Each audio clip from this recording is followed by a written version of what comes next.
ভারতীয় গরু এবং বাছুরের ডায়রিয়া বা পাতলা পায়খানা একটি সাধারণ সমস্যা, যা সঠিক যত্ন ও ব্যবস্থাপনার মাধ্যমে অনেকাংশে প্রতিরোধযোগ্য।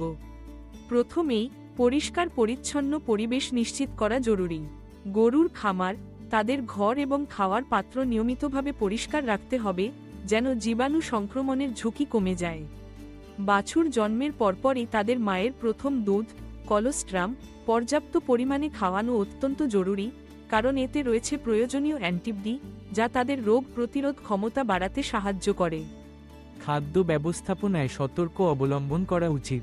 পচা, নোংরা অথবা ছত্রাকযুক্ত খাবার কখনোই গরু বা বাছুরকে দেয়া যাবে না।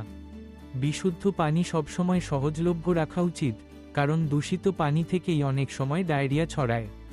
যদি নতুন কোনো খাবার পরিচিত করানো হয়, তাহলে তা ধীরে ধীরে দিতে হবে, হঠাৎ পরিবর্তন করলে হজমের সমস্যা দেখা দিতে পারে।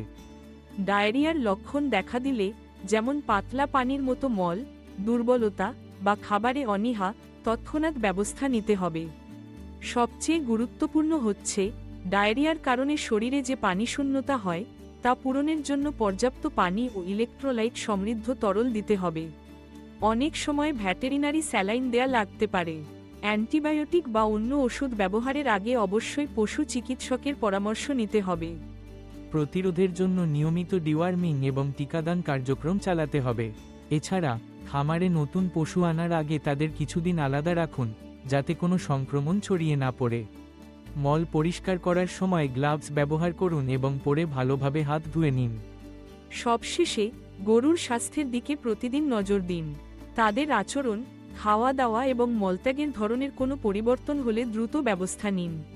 সঠিক পরিচর্যা এবং সচেতনতা থাকলে ভারতীয় গরু ও বাছুরদের ডায়রিয়া থেকে সহজেই রক্ষা করা সম্ভব।